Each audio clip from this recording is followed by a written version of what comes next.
Queridos irmãos, antes de entrarmos especificamente no nosso assunto, que hoje à noite será com respeito à consagração, esse é um extra, que não tem a ver com o nosso encargo principal nessa noite. Há muitos jovens aqui, e isso é especial para eles, mas os adultos não precisam sair, podem ficar à vontade. Entre os jovens aqui há muitos mestrandos e doutorandos, inclusive na área de biologia. Essa notícia sai fresquinha do forno, de 2018. E veja a magnitude disso. Um imenso estudo genético revela que 90% dos animais da Terra surgiram ao mesmo tempo. O que os irmãos acham? Tanta pesquisa para se comprovar as escrituras. Agora, o importante sobre isso, me permitam ler um texto, prestem bem atenção. E o irmão então vai ter aí, já está aí, né, projetado. Então os que se interessaram, leiam tudo que está escrito aí. As referências, a magnitude da pesquisa, particularmente os jovens vão ficar chocados com a beleza desse estudo. Uma pesquisa publicada no início de 2018, ou seja, acabou de sair do forno científico. Ela foi publicada no periódico científico, conhecidíssimo, dos mais gabaritados, chamado Human Evolution. Envolve a análise de milhões de códigos de barra de DNA. Então, essa pesquisa desmascarou muito do que se diz hoje sobre a evolução das espécies. Sabe o que esses pesquisadores chegaram a dizer? Nós precisamos acabar com esse assunto de darwinismo e de teoria de evolução. Eles não são cristãos, são pesquisadores. Porque isso já era. Está completamente solapada a teoria da evolução. E nós temos jovens, adolescentes aí nas escolas, até mesmo em final de ensino fundamental, de 6º a 9º ano, e também ensino médio e até universidades, que ainda têm ouvido essas bobagens de professores não capacitados e desatualizados. E que ficam colocando, ou tentando colocar na cabeça dos jovens, essa besteira da teoria da evolução, para tentar contrariar a palavra de Deus. Então está aí uma pesquisa científica de cientistas não cristãos. Então escute, eles analisaram milhões de códigos de barra de DNA. Os que são da área vão saber o que isso significa. Isso desmascarou muito o que hoje se diz sobre a evolução das espécies. Em um imenso estudo genético, o pesquisador sênior, chamado Mark Stockwell, do Programa para o Ambiente Humano da Universidade Rockefeller de Nova York, e o geneticista David Thaler, da Universidade de Basel, na Suíça, descobriram que 90% de todos os animais da Terra surgiram ao mesmo tempo. Mais especificamente, eles descobriram que 9 em cada 10 espécies de animais no planeta surgiram ao mesmo tempo que os humanos. Veja isso. Isso está escrito em Gênesis mesmo, lá nos primeiros capítulos da Bíblia. O que é um código de barra de DNA? O texto é rápido, então preste atenção. Durante a última década, centenas de cientistas, centenas deles, coletaram 5 milhões de códigos de barra de DNA de 100 mil espécies de animais em diferentes partes do globo. Inclusive uma pesquisa, então, mundial. Centenas de cientistas, 5 milhões de códigos de barra de DNA de 100 mil espécies. E depositaram esses resultados num banco de dados genético, administrado pelo governo americano. Seria o GenBank, Banco Genético. Stockwell e Thaler analisaram estas 5 milhões de impressões genéticas e chegaram a uma das descobertas mais surpreendentes até agora. Existem dois tipos de DNA. A maioria das pessoas conhece bem o DNA nuclear, esse que estudamos aí na escola. Esse é o DNA que contém o esquema genético para cada indivíduo único. Ele é passado de pais para filhos. O genoma é feito de tipos de moléculas arranjados em pares. Existem 3 bilhões desses pares, que são usados então para formar milhares de genes. Agora escute. O outro tipo de DNA menos familiar e conhecido é encontrado na mitocôndria, o chamado DNA mitocondrial. A mitocôndria gera energia para a célula, você sabe, né? É o respirador da célula. E contém 37 genes, cada mitocôndria. Um desses genes é o gene COI. Ele é usado para criar códigos de barra de DNA. Todas as espécies têm um DNA mitocondrial, resultado da pesquisa deles então. Todas as espécies têm um DNA mitocondrial muito similar. Mas o seu DNA é também suficientemente diferente para distinguir entre as espécies. E aí, concluindo, Paul Herbert, um outro cientista envolvido na pesquisa, diretor do Instituto de Biodiversidade de Ontário, Canadá, desenvolveu uma nova forma de identificar espécies usando esse gene COI, que já citamos. Então aí a conclusão: ao analisar o COI de 100 mil espécies, que já citamos, né? Stockel e Thaler chegaram à conclusão de que a maioria dos animais apareceu simultaneamente. Eles descobriram que a mutação neutra entre espécies não era tão variada quanto se esperava. A mutação neutra se refere a pequenas mudanças no DNA que ocorrem ao longo das gerações. Elas podem ser comparadas aos anéis das árvores, que informam a idade das árvores, os anéis. E podem, então, informar qual é a idade de certa espécie ou indivíduo. Quanto a como isso deve ter acontecido é incerto. Uma provável possibilidade é a ocorrência de um evento abrupto, um trauma ambiental em larga escala, que pode ter erradicado a maioria das espécies da Terra. Aí, se você conhece a obra de Pember, você lembra que ele faz algum comentário sobre a questão de um possível asteroide que tem atingido a Terra, que eliminou muitas espécies, inclusive os dinossauros, aquela coisa toda. Mas então você lendo a pesquisa, tão linda, tão preciosa, você vai ver que maravilha. Quando então, é claro, a verdadeira, genuína ciência, ela vai testificando da seriedade, da assertividade da palavra de Deus. Como poderia ser diferente? Se nosso Senhor Jesus é o Criador de todas as coisas. Então, me chamou tanta atenção esse estudo tão novo, tão amplo, mas você não vai escutar isso no Jornal Nacional, porque não há nenhum interesse em que essas coisas sejam divulgadas. E, como disse, os cientistas então estão dizendo isso.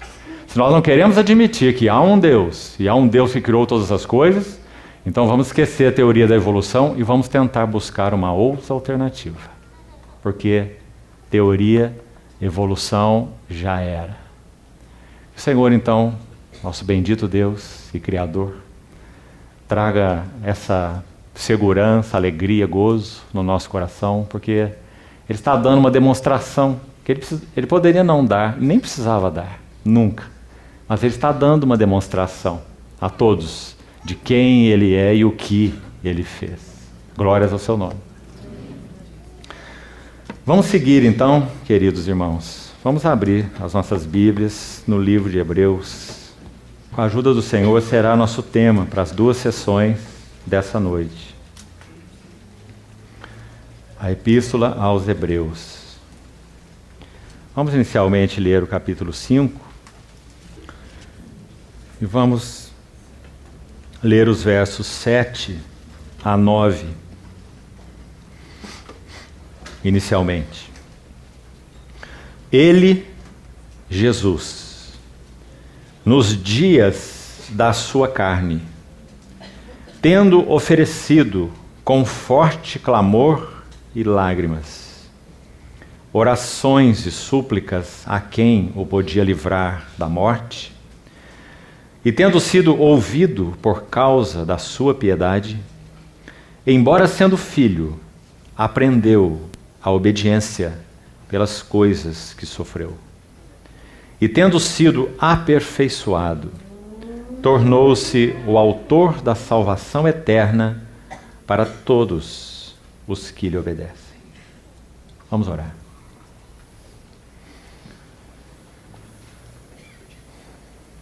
Querido Pai Celestial, colocamos mais uma vez esse tempo de comunhão na Tua Palavra aos Teus pés.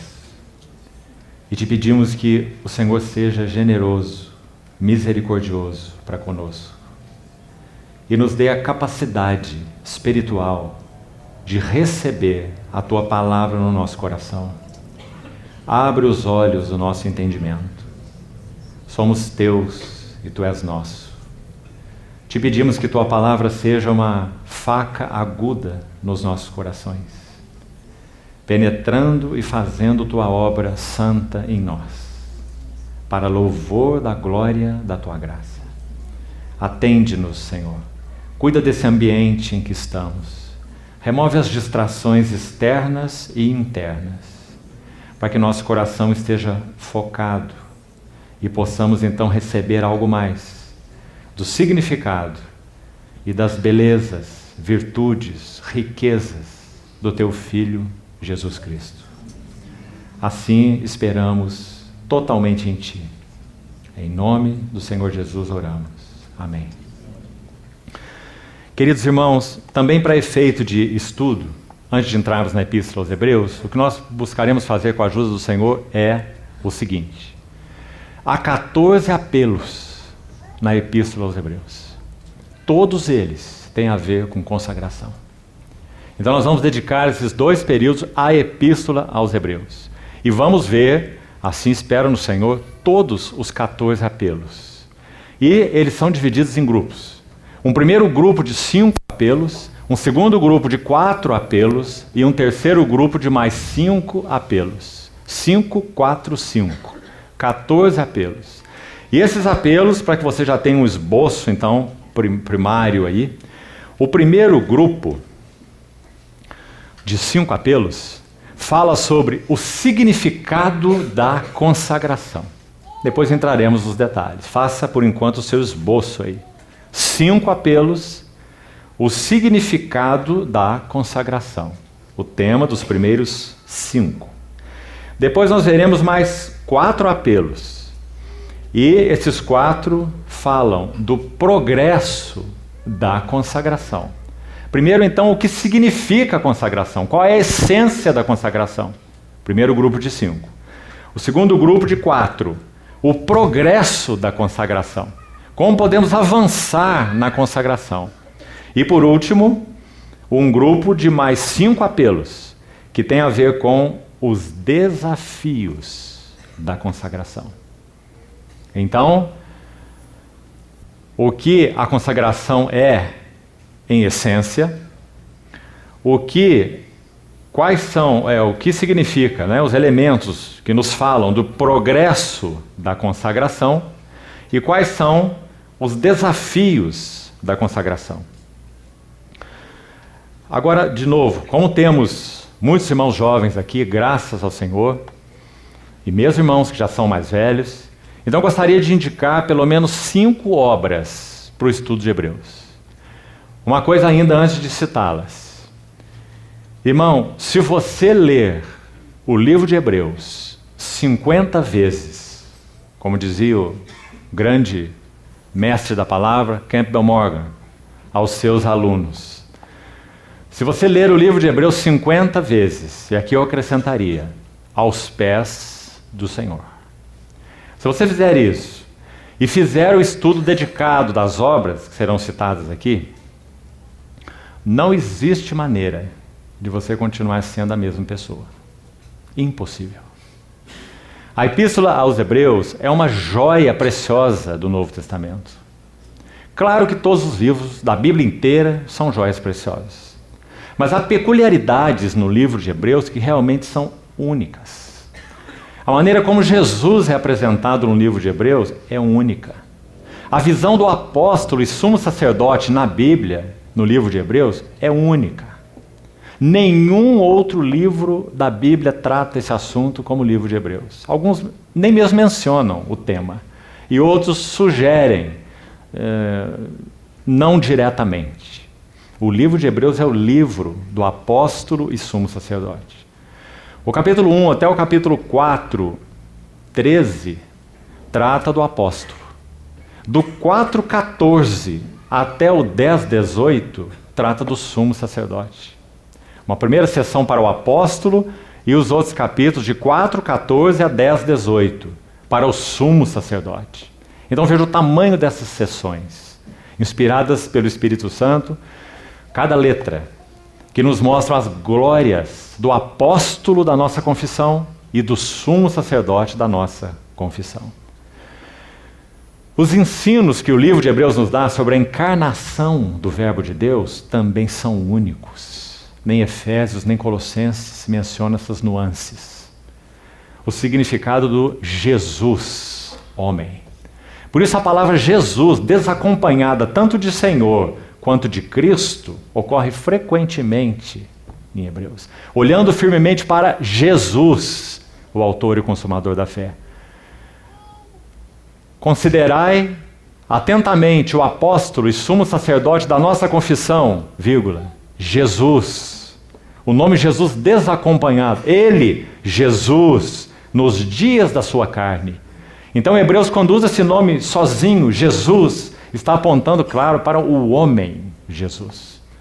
Como ele viveu, plenamente humano, sofrendo como homem, nas suas carências humanas, vulnerável como um homem, tentado em todas as coisas, à nossa semelhança, mas sem pecado.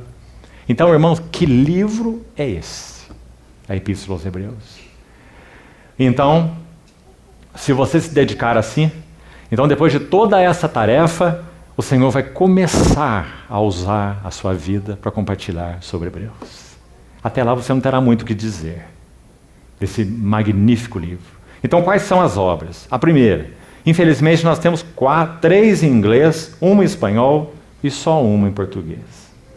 Então tem um outro encorajamento aí para os que já pelo menos não passaram dos 40 e não estão desanimados. Aprenda um pouco de inglês para pelo menos fazer leitura do texto, mesmo que não converse nada em inglês.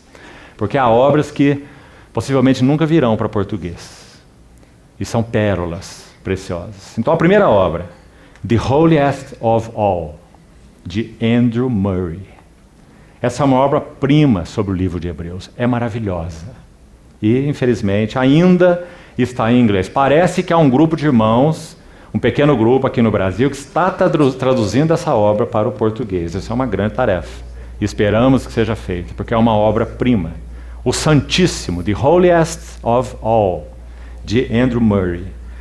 A outra obra é de Austin Sparks, e se chama God Has Spoken.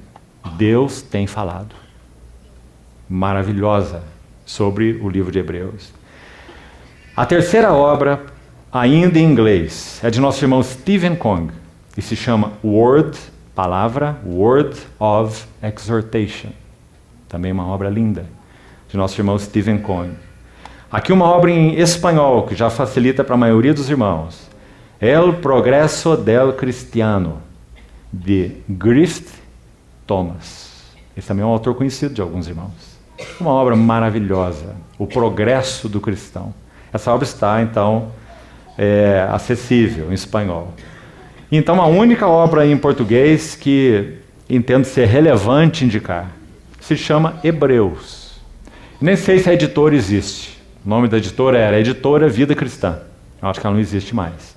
Mas os irmãos podem encontrar em sebos, sebo virtual e essas buscas que existem aí, para tentar achar esse livro. Ele se chama Hebreus e o autor se chama Neil, N-E-I-L, Neil Lightfoot.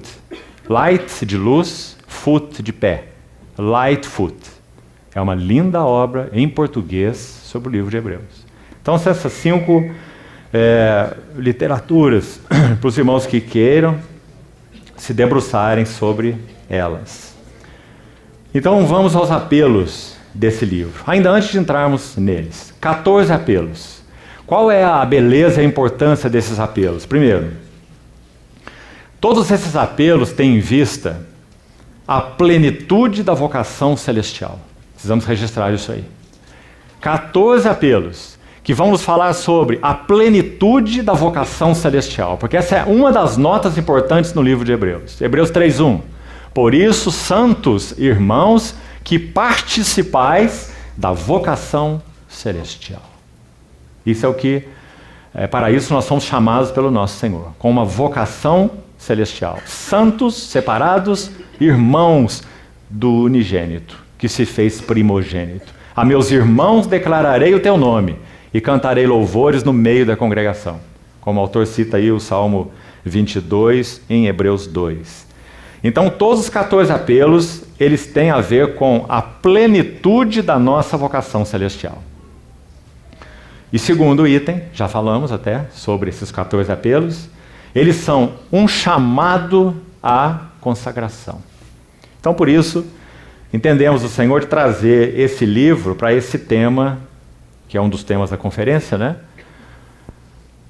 A nossa comunhão, triplo chamado, comunhão, consagração e serviço. Então no tema consagração nós vamos ficar com esses 14 apelos desse livro. Então vamos lá aos primeiros 5, primeiro grupo de 5. Tema deles, o significado da consagração. Então vamos com a ajuda do Senhor entrar neles. Primeiro apelo, capítulo 2, versículo 1. Por esta razão, importa que nos apeguemos com mais firmeza às verdades ouvidas, para que delas jamais nos desviemos. O que nós vamos notar em todos esses apelos, preste atenção aqui, é que eles são colocados sempre na primeira pessoa do plural. Então aqui, importa que nos apeguemos. Todos os 14 apelos terão essa nota na primeira pessoa do plural. Por que chamar a atenção por isso? Muito interessante, irmãos. Quem é o autor do livro de Hebreus? Não sabemos. Só podemos ter hipóteses. Alguns acham que foi Paulo, dificilmente foi. Outros entendem que foi Lucas, por exemplo, provavelmente foi. Mas nenhum de nós pode afirmar exatamente. Mas o que nós podemos afirmar? Que o autor do livro de Hebreus é o Espírito Santo. Essa é a afirmação. E muito interessante a afirmação, porque há um versículo no capítulo 13 de Hebreus, é o verso 22, que resume o livro todo. Hebreus 13, 22. Quando o autor está concluindo o livro, ele diz: eu vos rogo que suporteis, no singular, a presente palavra de exortação. Uma palavra, a palavra de exortação. Se você estudar a obra de Andrew Murray, ou mesmo a de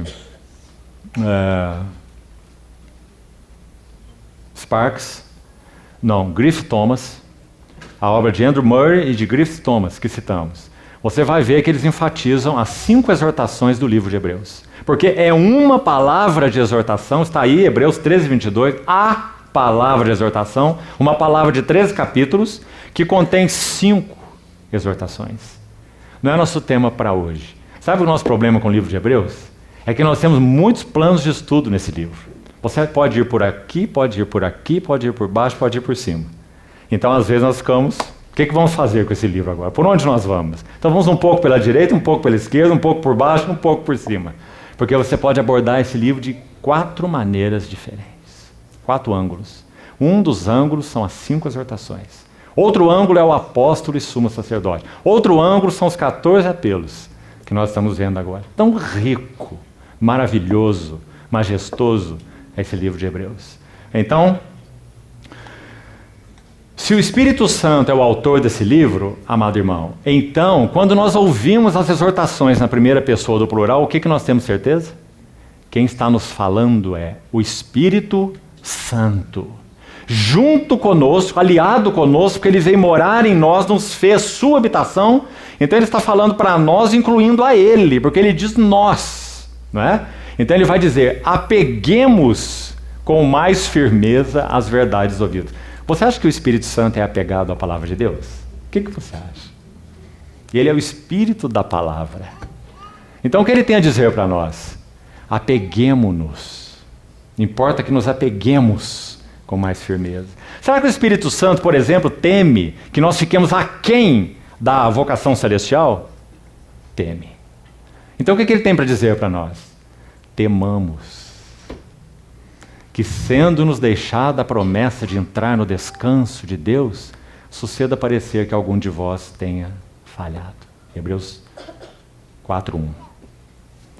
Então todos os 14 apelos são na primeira pessoa do plural. Então nós temos essa convicção. É o Espírito Santo em nós, apelando a nós. Ele junto conosco, dizendo, temamos, apeguemos, esforcemo-nos.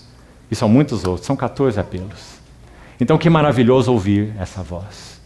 Esses primeiros 5, então, falando do significado da consagração, os próximos 4, o progresso da consagração, e os últimos 5, os desafios da consagração. Então vamos ao primeiro aí, de novo, onde nós estamos. Teremos que passar, é claro, e esse é o nosso encargo mesmo, objetivamente pelos 14, que o Senhor encontre caminho para falar ao nosso coração. Nos apeguemos às verdades ouvidas. Está aí Hebreus 2:1. O que significa isso? A palavra apegar aí significa simplesmente agarrar. Tem o sentido de voltar a mente para algo. Agarrar com firmeza as verdades ouvidas. Apeguemo-nos com firmeza às verdades ouvidas, para que delas jamais nos desviemos. O que o autor tem para nos ensinar aqui? Lembre-se, nós estamos na essência da consagração primeiro. Nós estamos no significado da consagração. Então nós queremos compreender o que significa consagração. Primeiro passo, apeguemo-nos com firmeza às verdades ouvidas. Agarrar as verdades ouvidas, para que delas jamais nos desviemos. Olha essa palavra desviemos como é bonita, irmão. Ela significa que tem alguns sentidos, 3 pelo menos. Como a palavra de Deus é rica. Primeiro sentido, de desviar, é um barco à deriva. Desviamos. Estávamos no curso, vela içada, o vento batendo na vela, até que alguma coisa aconteceu, aquela vela foi danificada e agora somos um barco à deriva. Por quê? Porque não agarramos com firmeza as verdades ouvidas. Ou seja, nossa consagração então terá sido afetada. Porque nosso coração de alguma maneira se desvinculou das verdades ouvidas. Amados irmãos, quantos queridos filhos e filhas, servos e servas do Senhor têm derrapado nesse assunto? Desviaram-se das verdades ouvidas. Barco à deriva. Segundo sentido dessa palavra desviar, você sabe que é muito comum você ouvi-la, né? Aquele irmão, aquela pessoa é um cristão desviado. Quem já não ouviu essa expressão? Não é? Então vamos ver o sentido bíblico aqui de Hebreus para essa palavra.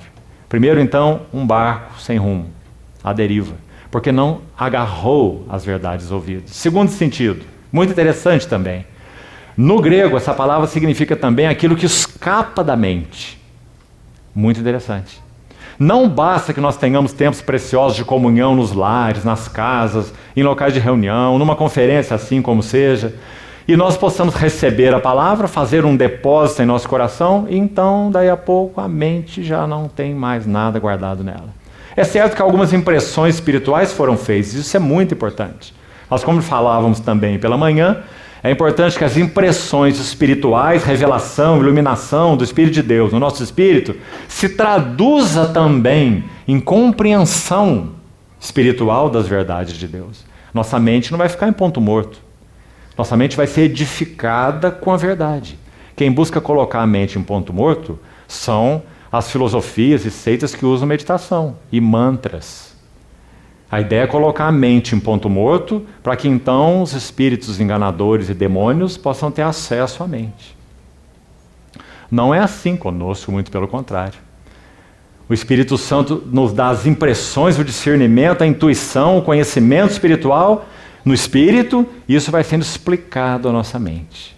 Então, graças ao Senhor, a nossa mente vai sendo edificada com a verdade. Há uma biografia, se não me engano, é da editora ABA, não tenho absoluta certeza, de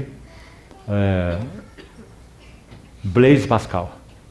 E o irmão que compilou algo da vida de Blaise Pascal, se você não sabe, ele foi um precioso servo do Senhor, o grande matemático e físico, Pascal. E essa compilação recebeu o nome de Mente em Chamas. Esse era Blaise Pascal. Uma mente em chamas. Porque seu coração ardia com as verdades do Senhor. E assim o seu intelecto, igualmente. Então, desviar tem o sentido também de fugir da mente. Esse não é o desejo do Senhor quando nos fala a sua palavra. Todas as impressões espirituais que Ele nos dá, e já explicamos muito disso pela manhã. É aí que tudo começa, aí é a fonte de tudo e tem que ser. Mas, a partir daí, o Espírito Santo deseja edificar nossas mentes com a verdade. Então, isso é consagração. Terceiro sentido da mesma palavra, muito interessante também. A palavra tem sentido de um vaso furado. Se você vai à fonte com um vaso furado, você até pode conseguir enchê-lo, não é isso? Se a vazão é maior do que a saída.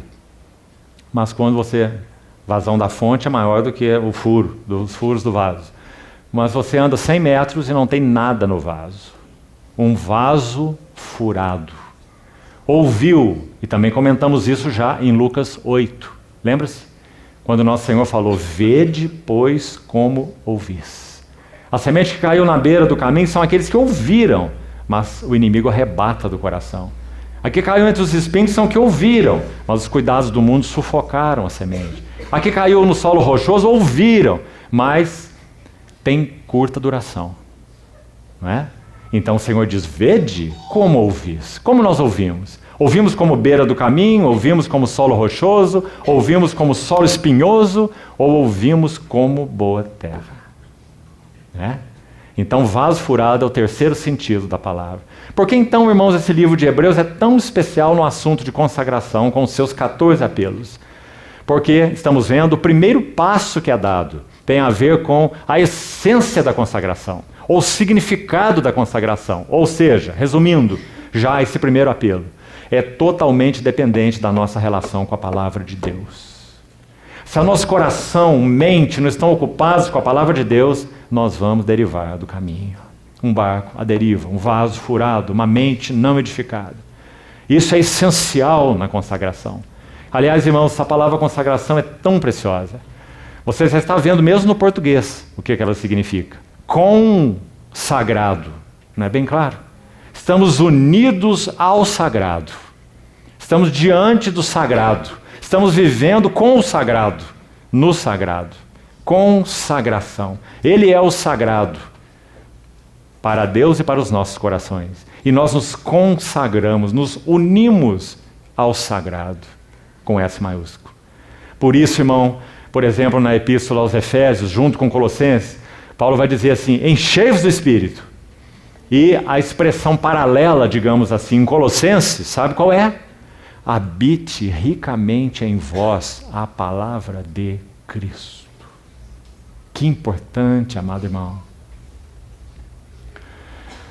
João 15, nosso Senhor Jesus usou a palavra permanecer, que é uma das prediletas de João, algumas vezes, nos ensinando o que significa isso, essa relação com a palavra, com Ele, com o seu amor, como sendo tudo um pacote só. Ele disse assim, permaneçam em mim, e eu permanecerei em vós. Aí ele vai trocar a ideia, ou as palavras, mas o mesmo conceito. Veja a importância. Ele vai dizer, se permanecerdes em mim, e as minhas palavras permanecerem em vós. O Senhor está fazendo uma equação aqui, não é?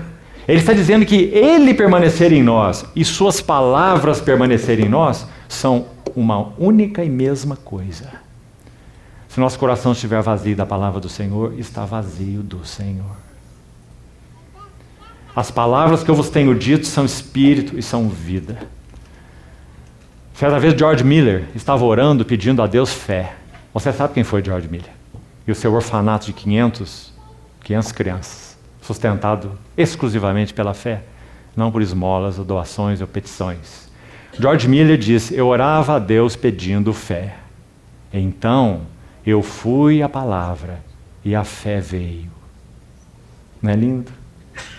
Romanos 10 diz: a fé vem pelo ouvir, e o ouvir pela palavra de Cristo. Por isso Paulo aconselhou a Timóteo a guardar a palavra no seu coração e amá-la, e meditar nela, e viver dela, e viver por ela, e pregá-la. Não é? Então aí está o primeiro apelo no livro de Hebreus, que tem a ver com o significado da consagração. Nós queremos manter a consagração, nós precisamos estar constantemente contemplando a beleza, riqueza e virtude e glórias do nosso Senhor Jesus na palavra. Do contrário, nós vamos derivar. Então, esse é o primeiro apelo. O segundo, lembre-se, todos os 5 primeiros têm a ver com o significado da consagração. Segundo apelo está em Hebreus 4:1, sempre na primeira pessoa do plural. Temamos, graças a Deus, o Espírito Santo bendito que vem morar em nós, ele é o exortador, ele é o consolador, que tem o mesmo sentido, a palavra, na língua original. O Paráclitos é o exortador. Nas nossas Bíblias foi traduzido como consolador porque o tradutor preferiu usar consolador. Se ele tivesse preferido usar exortador, seria certíssimo. Porque o parakaleu significa isso, chamar para o lado, um advogado, um companheiro, alguém que toma-nos pela mão, alguém que nos representa, todos esses sentidos. Então ele é o exortador, aquele que está ao nosso lado, para nos admoestar. Então, o segundo apelo: temamos que, sendo-nos deixada a promessa de entrar no descanso de Deus, suceda parecer que algum ou alguns de vós tenham falhado. O que significa esse segundo apelo? Vamos dar o nome para o primeiro, então, para podermos colocar isso de forma bem didática, para você meditar aos pés do Senhor. O primeiro apelo: amor e apego à palavra. Vamos denominá-lo assim: amor e apego à palavra. O significado da consagração tem uma relação direta com o nosso amor e apego à palavra de Deus. Número 1, que já vimos, está lá em Hebreus 2:1. Agora então, Hebreus 4:1, mais um apelo: temamos, sendo-nos deixada a promessa de entrar no descanso, suceda parecer que algum de vós tenha falhado. Número 2, santo temor. Consagração implica em santo temor. Nós não damos as coisas por garantidas. Sim, nós somos os filhos de Deus. Esse é um assunto consumado, graças ao Senhor. Minhas ovelhas são minhas, ouvem minha voz, não entrarão em juízo, já passaram da morte para a vida, eu lhes dou a vida eterna, jamais perecerão. E todos esses versículos que tanta segurança trazem para o nosso coração. Isso é um fato. Mas tem outro fato. O outro fato que o autor de Hebreus usa com tanta preciosidade é que ele toma a geração que falhou no deserto, nos chamando a atenção como que dizendo: veja, eles foram redimidos pelo sangue. Veja, eles comeram a carne do Cordeiro Pascal. Veja, eles passaram pelo Mar Vermelho. Veja, eles comeram o maná do céu. E acho que você entende tudo que isso significa espiritualmente falando, não é? Então ele usa essa geração e diz assim: mas os seus cadáveres ficaram prostrados no deserto. O que será que o autor de Hebreus quis dizer com isso? Quis dizer, será que a nossa salvação pode ser perdida? Talvez alguns pensem assim, e vamos respeitá-los. Mas essa não é nossa convicção. Nossa convicção é que somente os filhos, e por serem filhos, eles são chamados à plenitude da filiação. E é isso que Hebreus chama de descanso de Deus. Plenitude da vocação celestial, porque nós somos os santos irmãos que participam da vocação celestial. Hebreus 3:1. Então qual é o perigo relacionado a nós? Não é ir para o inferno. Não é ser colocado de novo debaixo da ira de Deus. Nós cremos que isso nunca ocorrerá conosco. alguém já suportou toda a ira por aqueles que creem nele. Mas o fato é que nós somos chamados para a plenitude da nossa vocação celestial. Na linguagem de Efésios, a mesma coisa. Até que todos cheguemos à unidade da fé, do pleno conhecimento do Filho de Deus, à perfeita varonilidade e à medida da estatura da plenitude de Cristo, para que não mais sejamos como meninos agitados de um lado para outro por todo o vento de doutrina. Não é? A mesma coisa, a mesma linguagem de Hebreus em Efésios. Você vê? Chamados para a plenitude da vocação celestial. Ainda em outras palavras, o que significa isso? Cristo ser plenamente formado em vós, em nós e em vós. Não é apenas nós sermos livrados do inferno, sermos salvos, regenerados, justificados, perdoados. Isso já é bênção demais, não tenha dúvida. Mas não cumpre a plenitude do propósito de Deus. A plenitude do propósito de Deus é ter Cristo plenamente formado em nós. Isso vai depender de nossa resposta a Ele, à Sua palavra, ao seu Espírito. Não é claro isso para nós, irmãos? Então o livro de Hebreus, se isso não for claro, você vai ter muita dificuldade com o livro de Hebreus. Você não vai entendê-lo.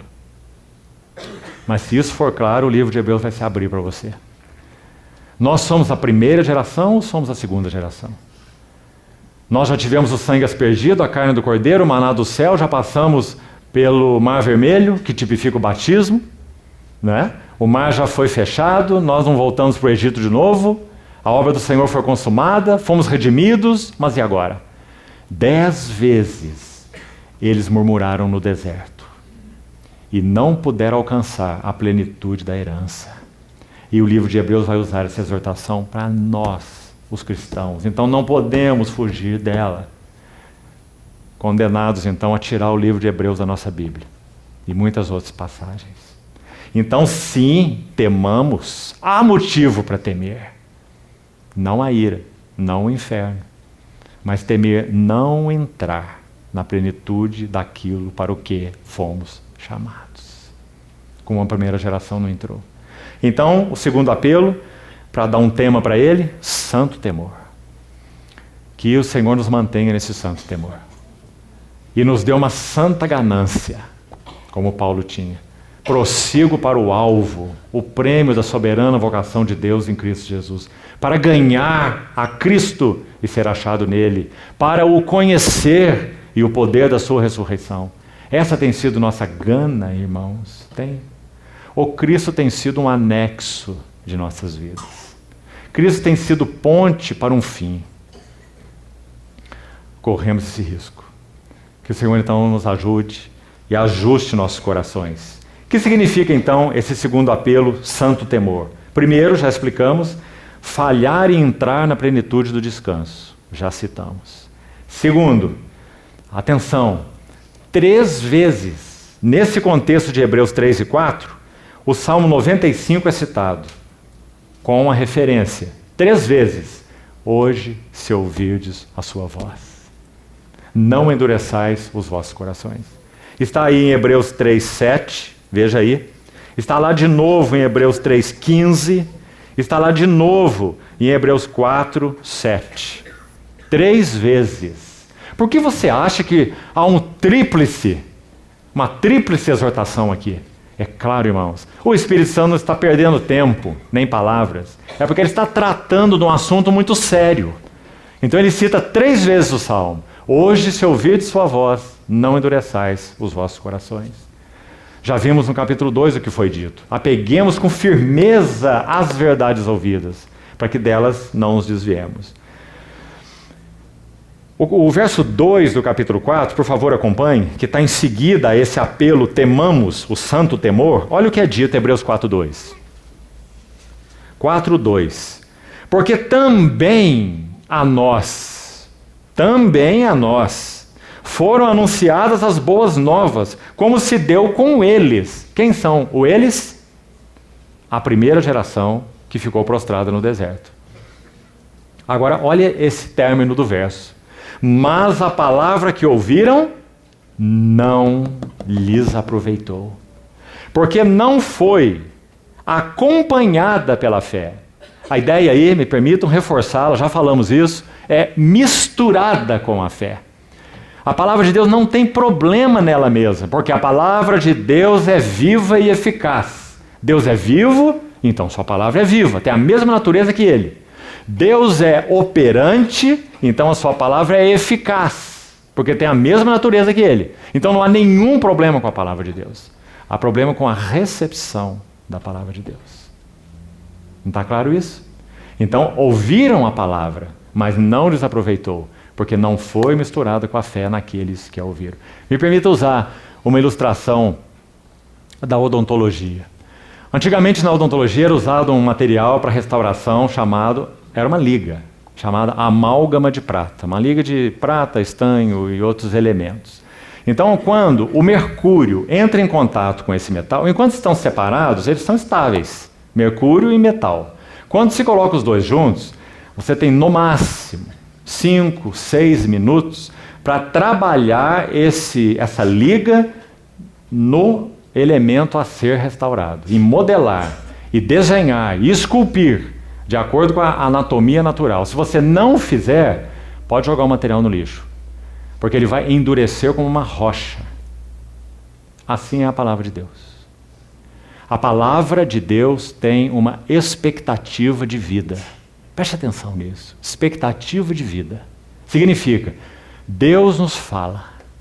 E esse falar de Deus tem uma expectativa de vida, um período de vida. Se nós não agarramos com firmeza as verdades ouvidas e misturamos com fé, ele foi perdido. Então o que Deus, na sua misericórdia, tem que fazer conosco de novo, e o faz por sua misericórdia, é um tem por sua misericórdia, não é? Porque ele não deve nada a ninguém. Ele o faz por sua misericórdia. Ele refala. E muitas vezes, irmãos, num mesmo tema, Deus nos fala dezenas de vezes. Sabe por que nós estamos reforçando isso? Porque isso explica por que nós levamos tanto tempo para amadurecer. Não devia ser assim. Nós devíamos responder com mais prontidão aos impactos da presença da palavra de Deus no nosso coração, dizendo: sim, Senhor, eu sou esse, e o Senhor é esse. Faz esse trabalho em meu coração, expõe esses vermes na tua luz, queima, fulmina, me dá a agarrar aquilo que o Senhor me tem falado com um verdadeiro coração de arrependimento. Então nós progrediríamos muito mais rapidamente. A palavra que ouviram, não há problema com a palavra, Deus nos fala todos os dias. O primeiro versículo de Hebreus serve para ser aplicado e ampliado para todas as nossas circunstâncias. Havendo Deus falado muitas vezes de muitas maneiras, Ele continua fazendo isso. Usa até ímpios para falar conosco. Usa circunstâncias mais diversas, porque Ele é um Deus que fala. A grande questão é: hoje, se ouvires a sua voz, não endureçais os vossos corações. Então temamos que, sendo-nos deixada a promessa de entrar no descanso, suceda parecer que algum de vós tenha falhado. Somente respondendo à palavra de Deus é que nós vamos entrar na plenitude da vocação celestial. Descanso em Cristo, contemplação de Cristo, amor a Cristo, devoção a Cristo, compreensão dos interesses de Cristo, compartilhando das cargas do coração de Cristo. Irmãos, nós nos tornamos tão mecânicos e tão automáticos tantas vezes que o Senhor nem pode compartilhar as cargas do coração dele conosco. Nós não temos tempo para isso. Estamos atarefados demais. Mais à frente, não sei se hoje ou amanhã, nós vamos ler um outro pequeno texto sobre dores de parto. O Senhor compartilhando as cargas dele com o coração do servo. E o que essas dores de parto fazem no servo, ou são destinadas a fazer. E nós vamos ver que elas são destinadas a purificar o coração do servo, primeiro, para então ele compartilhar das cargas do coração do Senhor. Mas será que temos tido tempo para isso? Então, a segunda exortação: temamos, porque sim, há muita coisa a temer. Não entrar na plenitude do que Deus tem preparado para nós em Cristo Jesus. Tanto individualmente, mas principalmente, o foco aí realmente não é individual, o livro de Hebreus é coletivo, é entrarmos corporativamente naquilo para o que o Senhor nos tem chamado. Então está aí o segundo apelo. Vamos para o terceiro, desse primeiro grupo de 5. O tema do terceiro, usamos o termo diligência. Onde está esse apelo? Aí mesmo, capítulo 4, olha o verso 11. Esforcemo-nos, mais uma vez. O nós, primeira pessoa do plural. Esforcemo-nos, pois, por entrar naquele descanso, a fim de que ninguém caia, segundo o mesmo exemplo de desobediência. Irmãos, esse livro não nos choca de frente. Se não fosse possível nós não alcançarmos aquilo que Deus nos propôs em Cristo, para que esse livro? E para que essas exortações? Então o versículo 11 é tão enfático. Ninguém caia, segundo o mesmo exemplo de desobediência. Sabe o que no capítulo 3 significa essa desobediência? Por favor, olhe lá, capítulo 3, versos 18 e 19.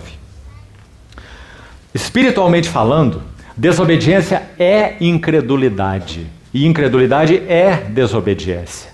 Porque essas palavras são intercambiadas aqui, olhe com atenção. 3,18.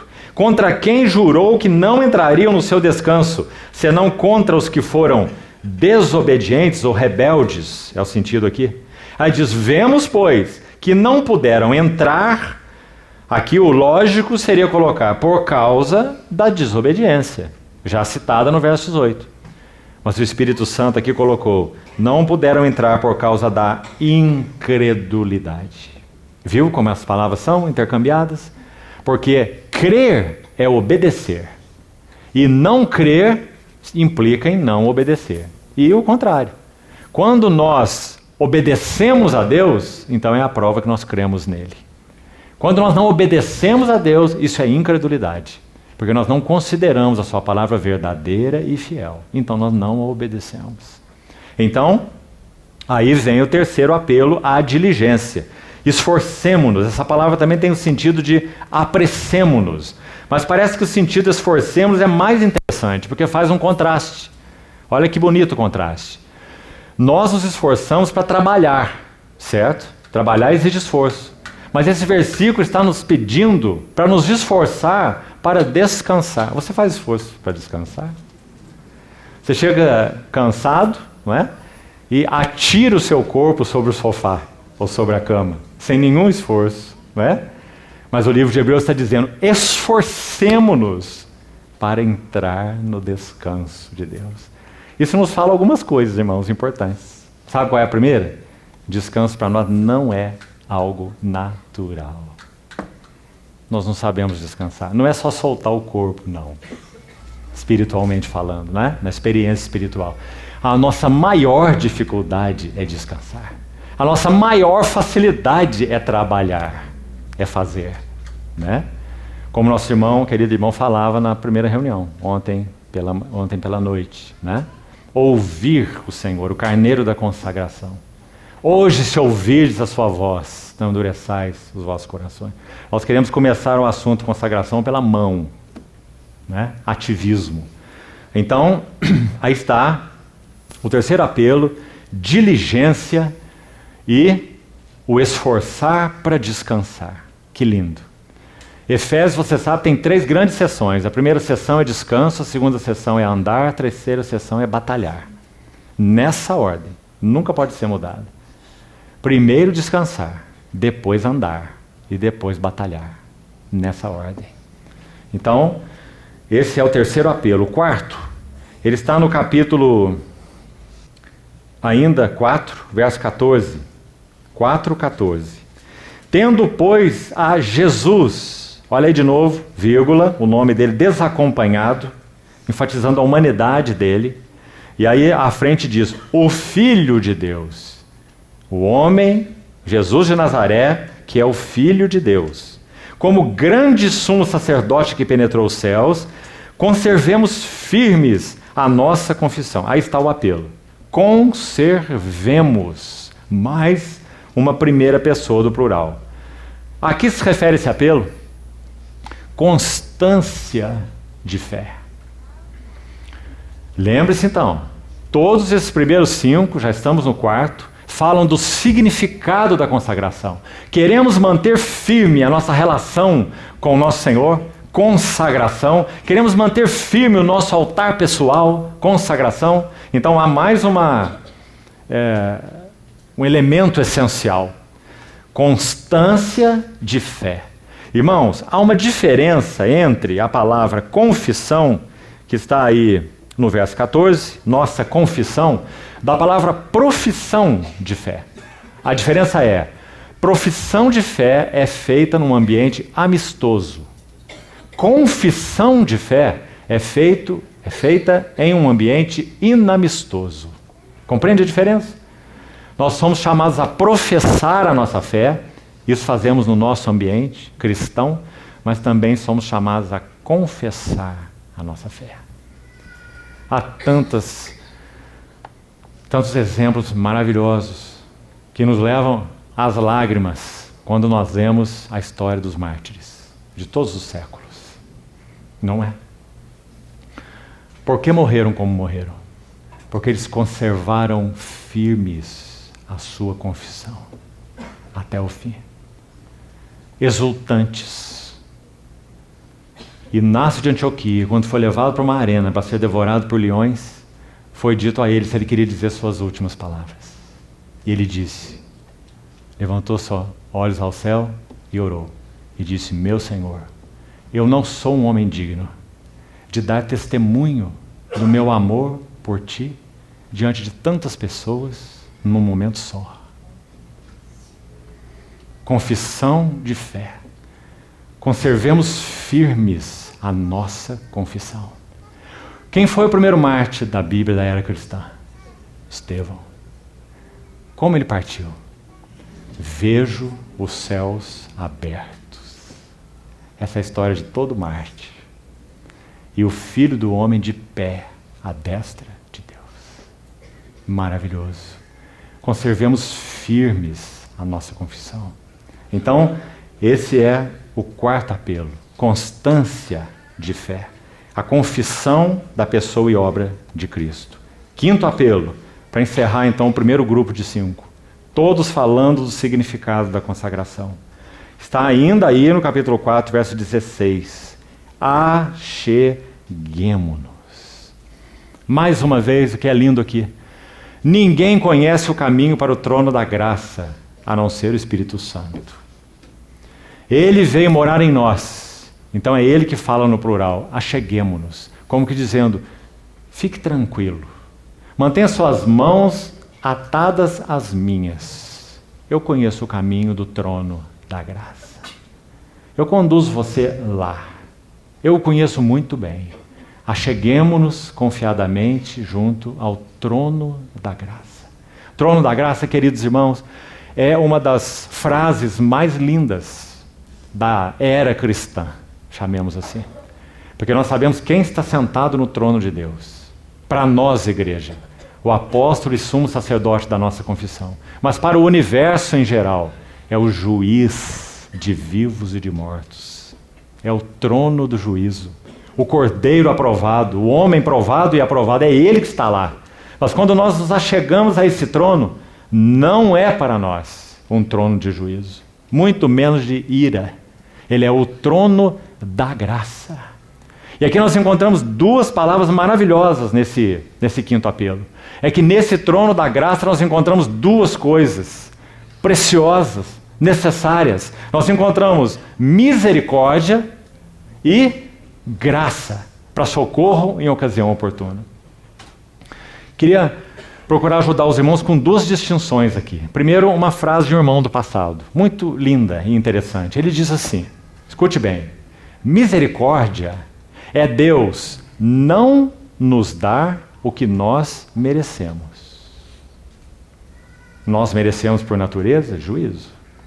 Ele foi misericordioso, porque colocou nossa culpa em outro, no substituto. Misericórdia é Ele não nos dar o que nós merecemos. E graça? Graça é Ele nos dar o que nós não merecemos. Ou seja, misericórdia toca o aspecto de sermos pó. Ele tem misericórdia de nós porque Ele sabe que nós somos pó. frágeis, vulneráveis, limitados. Então nós encontramos no trono da graça o seu coração de misericórdia. Mas graças a Deus pela outra palavra. Não nos supriria plenamente o coração de misericórdia, por mais precioso que ele seja. Nós precisamos de mais do que misericórdia. Nós precisamos de provisão, para que nós vivamos como devemos viver. E para isso não basta misericórdia. Precisamos de algo que nós não temos. E isso é graça. Por isso João vai dizer, da sua plenitude recebemos graça sobre graça. Então, irmãos, para que nossa consagração seja mantida, o significado da consagração, quinto apelo, vamos dar um nome para ele também, intimidade com Deus. Acheguemo-nos ao trono da graça. É a essa esfera que nós somos chamados para viver. Se nós nos descolarmos do trono da graça, nós estamos falidos. Nesse ambiente, a este ambiente, fomos chamados a permanecer. Misericórdia e graça, para socorro em ocasião oportuna. Irmãos, tudo que o inimigo do Senhor e de nossas almas quer é que nós enfrentemos as lutas, desafios e tribulações e tentações de peito aberto. É tudo que ele quer. Porque ele sabe que nós seremos derrotados. Tudo que nós temos que aprender na jornada espiritual é estarmos diante do trono da graça. Em cada privação, em cada provação, ou tribulação, ou tentação. O trono da graça. Do contrário, a nossa consagração será perdida. Então, esses são os 5 primeiros apelos. Acheguemo-nos, conclui aí então o 5º apelo, intimidade com Deus. Nós compartilhávamos com os irmãos na quinta-feira à noite que, infelizmente, parece-nos que a última pessoa a que chegamos a conhecer intimamente é o Senhor Jesus. Procuramos conhecer outros intimamente em diversos tipos de relação, conjugal, fraternal, e a última pessoa que conhecemos com intimidade é o nosso Senhor Jesus. Mas se isso é assim e for assim, amado irmão, faltará para nós realidade e sabor em todas as outras relações, desde a conjugal até todas as outras. Então, a essência da consagração é a intimidade com Deus. 5º apelo, ou o significado da consagração. Então, acho que aqui nós já terminamos essa primeira série. Mas para podermos fazer o intervalo, nós precisamos avançar para pelo menos mais um apelo da segunda série. Agora a segunda série de 4 apelos. Vamos só para o primeiro e fazemos um intervalo. A segunda série de apelos, 4 apelos, vão falar sobre o progresso da consagração, como já falamos. Então podemos dizer que a consagração requer algo para que ela progrida. O que se requer? Vamos lá, número 1. É o apelo do capítulo 6, verso 1. Abra lá, por favor. Por isso, pondo de parte os princípios elementares da doutrina de Cristo, aí está, deixemo-nos levar para o que é perfeito. Não lançando de novo a base do arrependimento de obras mortas e da fé em Deus. Aqui o apelo é, deixemo-nos levar para o que é perfeito. Como vamos chamá-lo? Anseio por maturidade espiritual. O progresso da nossa consagração é o tema desses 4 apelos aí próximos. O progresso da nossa consagração requer um anelo por maturidade espiritual. Se estivermos contentes onde estamos, contentes com o que já alcançamos, contentes com o que chamamos de nível espiritual que nós estamos, contentes em qualquer tipo de zona de conforto, então nós estamos falhando no que concerne a esse desafio da consagração. Progresso em direção ao que é perfeito. O Senhor Jesus nunca se agradará em ter na sua igreja uma creche de bebês. Esses bebês são muito interessantes, porque aos olhos do Senhor, se é assim, todos são bebês. se não amadurecem, claro. E nós sabemos o que os bebês fazem. Eles gostam de chocalhinhos, e tem chocalhinho de toda cor. Tem um com sino, outro sem sino, tem o vermelho, tem o branco, tem o que acende luz, o que não acende, né? Mas são todos chocalhos, e são todos bebês. Mas o bebê acha que o chocalho do vizinho é sempre mais bonito que o dele. Então ele dá uma chocalhada no outro para obter o chocalho dele, não é? Brigando pelos chocalhos, mas todos são chocalhos e todos são bebês. Isso não agrada o coração do Senhor. Nós fomos chamados para nos deixar levar para o que é teleios, o que é adulto, maduro, perfeito. Para isso fomos chamados.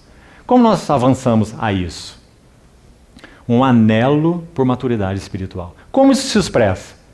Irmãos, Paulo teve um inúmero, podemos dizer, de vitórias espirituais, de triunfos no Senhor na sua jornada apostólica. Quando ele olha para elas, e parece que pensamos pouco nisso dessa maneira, ele diz assim em Filipenses 3, esquecendo-me das coisas que para trás ficam. Parece, quando lemos isso, que ele está só pensando, eu vou esquecer que eu fui chicoteado em Filipos, que eu fui apedrejado em Listra, não é? Ele não está falando isso. Ele está dizendo que ele esquece todas as coisas que para trás ficam. Ele está dizendo, para lembrar a palavra de um outro servo, de novo, o Otmani, quando já prestes a partir para o Senhor daquela prisão comunista, ele orou assim, Senhor, eu passaria tudo o que passei de novo, não por causa da tua obra, nem por causa da tua igreja, e nem por causa dos teus filhos, mas por ti mesmo. Esse também era Paulo. Então ele diz, esquecendo-me das coisas que para trás ficam. Sofrimentos, mas também vitórias, e muitas. Isso não o amarrava. Paulo não era um saudosista. Essa assembleia eu fundei, aquela outra também eu fundei, essa aqui também, e lá eu vivi isso, e eles são devedores a mim. Esquecendo-me das coisas que para trás ficam, e avançando para as que diante de mim estão. Eu prossigo para o alvo. O alvo. O prêmio da soberana vocação de Deus em Cristo Jesus. Esse homem é um apaixonado por Cristo. Irmão, quando ele estava na prisão de Roma, de Atos 28, que cena impressionante. Porque a história vai dizer que escoltas de 4 em 4 horas se revezavam para guardar Paulo. Ele estava acorrentado dentro de casa, na casa que ele próprio alugou. Ele tinha direito a isso, porque podia receber visitantes e tal, mas ele estava preso. E estava guardado por escoltas. Eles não sabiam o que fizeram. Porque essas escoltas que se revezavam tinham que ouvir Paulo ditando as suas epístolas. E o que aconteceu com eles? Eles foram caindo aos pés do Senhor Jesus. Então, quando Paulo escreve aos Filipenses, ele tem uma saudação para enviar. Ele está preso em Roma.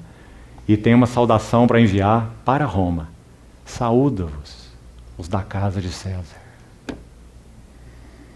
Imagine que prisão esses guardas tiveram que enfrentar acorrentados a Paulo, ouvindo a palavra de Deus dos lábios desse servo e caindo de joelhos aos pés do seu Senhor.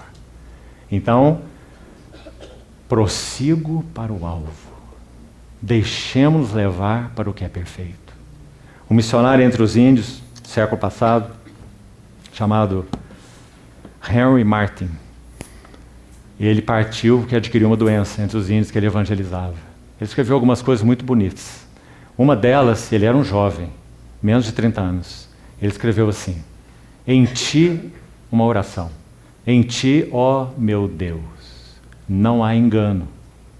Eu nunca terei de me arrepender por ter te amado tanto. Deixemo-nos levar para o que é perfeito. George Cutting, aquele que escreveu um pequeno livretinho, A Segurança, a Certeza e o Gozo da Salvação. Já foi traduzido para mais de 70 idiomas. Tão preciosa a obrazinha de George Cutting. Esse irmão estava no seu leito de morte e foi visitado por um outro servo do Senhor. E esse servo do Senhor vai narrar que ele já quase não podia falar. Então, uma cadeira foi posta do lado, esse outro servo se assentou. Então ele narra que George Cutting, estendia sua mão, segurava no braço dele e dizia, e sussurrava, sabe, irmão, eu sou dele. E após alguns minutos, ele estendia de novo a sua mão, tocava no irmão e dizia, sabe outra coisa, irmão, ele também é meu. Essa é a linguagem do livro de Cantares. Irmãos, a obra passa. As pessoas passam. A saúde passa. O vigor passa. Mas a nossa relação com Ele nunca passará. Deixemo-nos levar para o que é perfeito. Prossigo para o alvo. Então, como podemos progredir na consagração? Se nós tivermos uma ganância de ganhar a Cristo, para o conhecer, como Paulo diz em Filipenses. Sem isso, nós não progrediremos em nossa consagração, pelo contrário. Nós frequentemente acharemos tudo difícil. A vida cristã é um fardo, os irmãos um problema, a igreja de Deus um cansaço, a obra de Deus eu preciso tirar férias, quando eu vou para a praia eu nem Bíblia levo.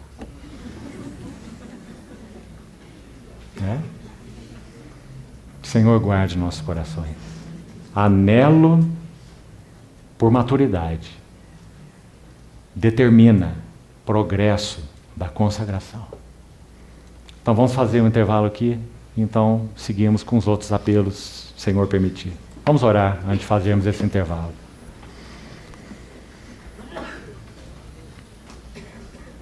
Senhor, colocamos nas Tuas mãos as palavras compartilhadas, porque sabemos que Tuas mãos são fiéis.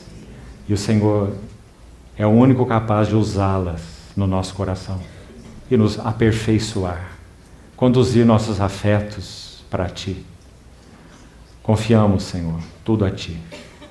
Guarda-nos, mesmo nesse tempo de intervalo, conserva a Tua palavra no nosso coração e continua nos ajudando, nos dando capacidade, concentração, recepção para esse tempo que ainda teremos nessa noite.